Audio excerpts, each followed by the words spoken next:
Actually, there were a few things. I made a list. Not for me, but I was thinking of different people, friends, relatives who might want to have something of Colin's to remember him by. I didn't know what you were throwing out and what you were taking. Anyway, I made a list, so you look it over. You probably thought of a lot of these people yourself. I mean, they're only suggestions, but I figured it couldn't hurt to write it all down. And like I said, I didn't know what you were planning on keeping. I was planning on keeping it all. Oh, I know, but, I mean, some of these things are really useless, like his high school yearbooks. What would you want to do with them? Oh, sure, I'm only interested in his gay period. I didn't mean it like that. Anyway, you look it over. Whatever you decide is fine with me. It would have to be, wouldn't it? I mean, this is all mine. He did leave it all to me. While we're on the subject of what's yours, I brought a batch of condolence cards. They were addressed to you, care of me, relatives mostly. More cards. I'm gonna have to have another printing of thank you notes done. I answered those last week, so you don't have to bother. Unless you want to. Forge my signature? Of course not. They were addressed to both of us, and, well, they're mostly distant relatives, friends we haven't seen in ages, so it's nobody important. If they have my name on them, I'll answer them myself. I wasn't telling you not to. I was just saying you didn't have to. I understand. I'll just put this back.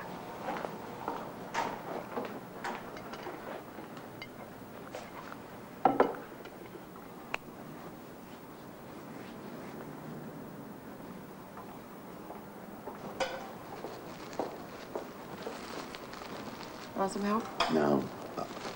I'd like to do this. Thanks. I understand.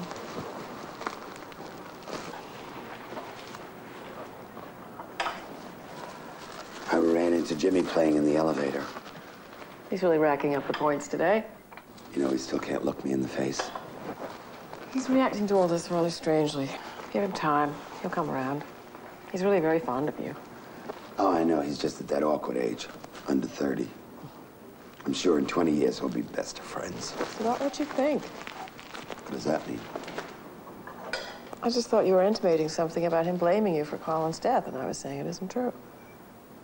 We discussed it a lot, and he knows that his father was sick before you two ever met.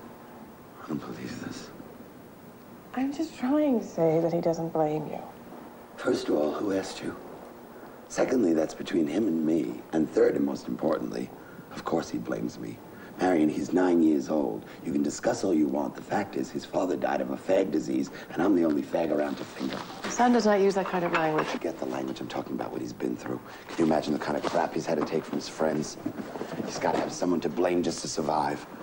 Can't blame you, you're all he's got. Can't blame his father, he's dead. So Uncle Arthur gets the shaft. Fine, I can handle it. You're so wrong, Arthur. I know my son. That is not the way his mind works. Look, I don't know what you know. I only know what I know. And all I know is what I see and hear, the snide remarks, the little smirks. And it's not just the illness. He's been looking for a scapegoat since you and Colin first split up. Finally, I came along and insisted that he know the truth. Well, thank God for Uncle Arthur. Thank God for someone to blame. Wait, are you saying if he's going to blame someone, then it should be me? I am simply trying to say that you should try to see things from his point of view. And where do you get off thinking you're privy to my son's point of view? What is so hard to imagine? Life's rolling right along. He's having a happy little childhood. And all of a sudden, one day, his father's moving out. No excuses, no explanations, none of the fights that usually accompany such things. You know, divorce is hard enough for a kid to understand when he's listened to years of battles, but yours? What should we have done? Faked a few months' worth of fights before Colin left? You could have told him the truth, plain and simple. He was 4 years old at the time. How the hell do you tell a 4-year-old that his father is leaving his mother to go sleep with other men? Well, not like that.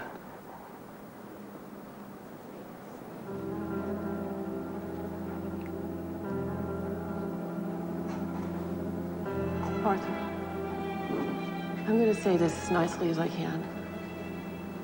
Butt out.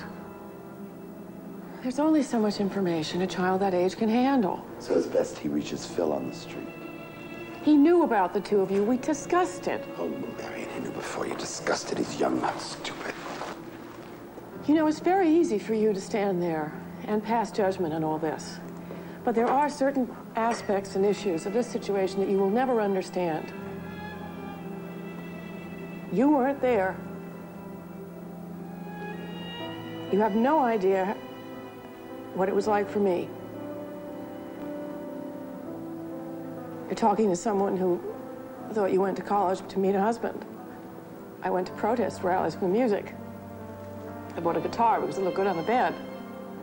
This lifestyle, this knowledge that you take for granted was all a little left field for me. I met Colin my sophomore year, and we got married right after graduation. And settled right in for a nice, quiet life of kids and careers. You think I was ready for this? Talk about life's little surprises. You live with somebody for 11 years, and you share a life, a bed, you have a child, and one day you wake up and he tells you it's all been a lie. A lie. Try that one on its eyes. Here you are, the happiest couple you know, and he tells you it's all been a lie. I'm sure he never said that. I'll be so sure. There was a lot of new ground being broken back then, and most of it was muddy. He still loved you. What's that supposed to do, make things easier? Well, it doesn't.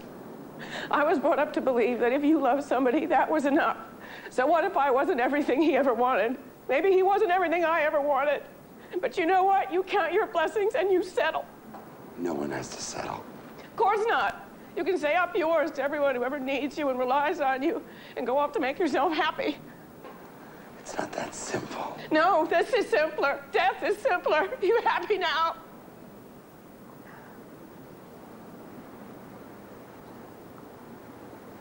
How about a nice hot cup of coffee? Tea with lemon. Hot cocoa. With a marshmallow floating in it.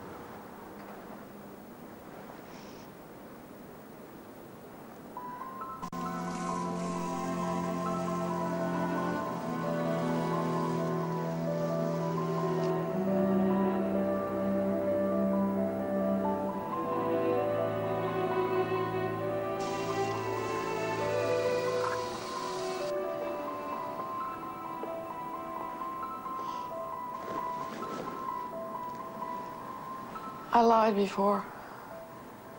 He was everything I ever wanted. You know, when I ran into Jimmy before, I absolutely freaked for a second. It's incredible how much they look alike. It's like seeing a little miniature Colin standing there. I know. He's like his clone. There's nothing of me in him. I always thought he'd take after me as he matured. Not much hope, I guess. They don't do anything fast. Anything we can consume is one less thing to pack. So you've said. So we've said. I want to keep seeing you, and I want you to keep seeing Jimmy. You're still part of this family. I was looking to turn you out. Well, who wanted kids to grow up looking like me anyway? I had enough trouble looking like this, so I pass on the misery. What do you mean you're adorable? What's that like saying I have a good personality? Just need a few good nights' sleep to get rid of the rings on your eyes. You got the rings around my eyes. How about the rings around my moon? I like you like this. You know, from the time that Colin started using the wheelchair until he died, about 6 months, I lost 17 pounds. No gym, no diet. He's been gone 7 weeks. I've gained more than 20. You're exaggerating. I'd prove it on the bathroom scale, but I sold it in working order. You never know. Marion, you'd never know. But ask my belt. Ask my pants. Ask my underwear. My stretch socks have stretch marks. You know, I called the ambulance about 5 a.m. By 9, he was in the morgue and I was on a first-name basis with Sarah Lee. I can tell you the location of every 24-hour grocery in the greater New York area. I have memorized the phone numbers of every Hunan, Szechuan, and souvlaki joint with free delivery. I was even thinking of starting my own overeaters hotline. We'd have to start small, but expansion is guaranteed.